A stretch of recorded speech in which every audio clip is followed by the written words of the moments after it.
This is what's going on in Guangzhou right now.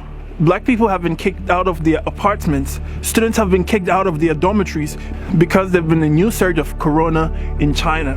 And they're saying this is coming from black people. Even if some black people have corona disease, is this how to treat people? They made these people pay 6 months rent, and now they've kicked them out of their rooms. They're literally sleeping on the street. This is not how to treat people. We are not animals. We are not dogs. There are many Chinese in Africa, but we don't treat them like this. No. When this pandemic was going on, when this outbreak was still going on in China, Africa was still welcoming Chinese into our continent. We were welcoming them into our various countries. So how come you're treating people like this? Brenda, not her real name, has been living in China since 2017. Earlier this week, she was kicked out of her home without any explanation. And just like any other person in a foreign country, the embassy is usually the next resort. For her, it was the Kenyan embassy. I didn't have a place to go. I had to sleep outside. Yes, I did sleep outside. The next day they came. I tried calling them. They were not actually responding to my call. What they told me, go to the police. I did that. After staying at the police station for a maximum of 3 good hours, they told me that we are sorry, we cannot help. She reached a dead end after 2 days of sleeping outside the embassy, a situation that many like her from other African nations have found themselves in. This video shows Chinese police officers escorting people of African descent from a place they had set apart for themselves. I know of 2 pregnant ladies. One is 8 months pregnant, the other is 6 months pregnant.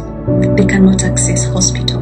Patricia, also not her real name, was lucky to have escaped the eyes of Chinese nationals who came knocking in her house earlier today.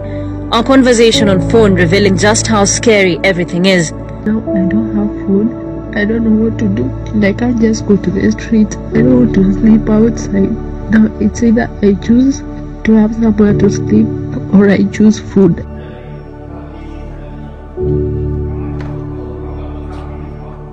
So our landlord gave us an hour quick notice. Can you imagine? Only in China that the landlord would just come, switch off your lights and give you an hour quick notice to leave. When you have legal signed documents with him, you have contracts of a 6-month rent. You've paid upfront with the taxation and everything, and then the landlord will just come to your door and knock and tell you he's coming up in 10 minutes, that he's giving you an hour to pack out, with the whole situation out there. Why even you don't are we animals? What's sad in Spain is that all these people were staying in China all this while when the outbreak was going on. How many black people died from this disease in China? But now that things are getting a little better, this is how you're treating us? This is unacceptable.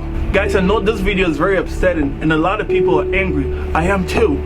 But we shouldn't start attacking Chinese in Africa in retaliation. And an eye for an eye will only make us all go blind. All I want you to do is to keep sharing this video, and let's draw people's attention to this. Let's draw our government's attention to this so that something can be done about this. Shalom.